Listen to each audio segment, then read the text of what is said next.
So you have been working on this culture. You have been investing in it significantly. Uh, and you've been measuring the culture. We started in 2023 every couple of months doing a check-in with the entire company and asking them, what do we need to be talking about? What do we need to be considering? What kind of insights have you been able to gather from those analytics that we've been able to provide in 2 or 3 minutes worth of time from each employee every other month? Well, you can find trends of how people are feeling, how they're really feeling. The way those surveys are designed they're hard to game the system, just the way they're designed. So you really get to the root of things. And we've identified blind spots from the management team of things we needed to change along the way.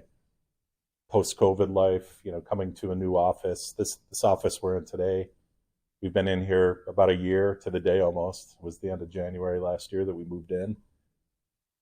Anytime you relocate an office, it's going to be further away for some people and closer for others. And that's coming off 3 years of really fully remote. we didn't really come back together as a team in mass until last January. We were out for a good 3 years. So the surveys helped us manage through that and how people are really feeling about coming back to the office and not being able to work from home. And you have expenses like gas and childcare that you didn't have during the COVID years. But also acknowledging that, but also working on the culture. You can't work on the culture on a Zoom call every time. You can do it sometimes, but you want to come together and have a cup of coffee and have a lunch and all those things that we were missing out on. So we've changed. Your question was how do we use that information? We've changed the policy 3 times. We just had another change where we've gone to two days a week, Tuesdays and Thursdays. Everyone comes here together. The rest is up to you. If you want to come in, fine. If you want to work from home, that's fine. But we have 2 days together in the office, and we feel like that's a good mix. It's not what we started with, though. Our first thing was we're going to come back full time, then we're going to come back 3 days a week, and now it's 2.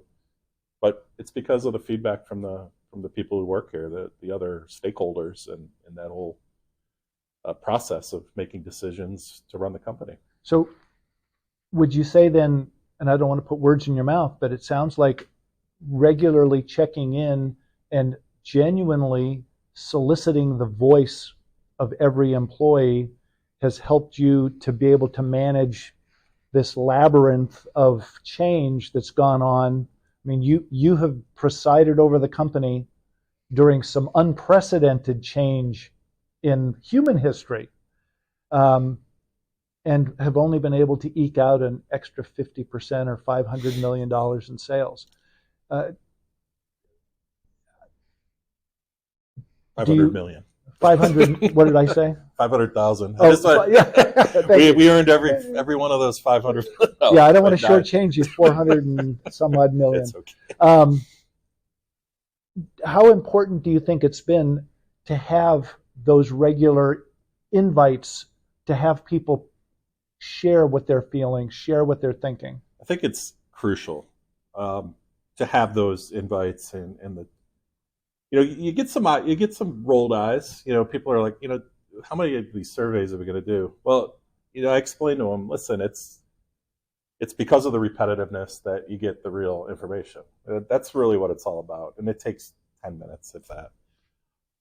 I have my journey, as you talked about earlier, but because of my journey through this company, I've had a lot of their jobs already, so I have personal relationships that's probably a unique thing compared to some of my colleagues at other competitive companies in similar roles.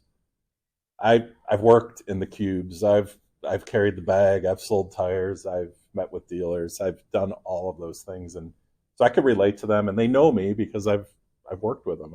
I was their close colleague.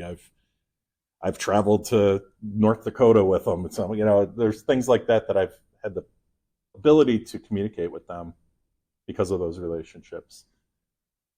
I think that helps, but also the feedback, the live feedback you get, because we hire new people and I don't have those relationships with them. So we got to seek that information out too.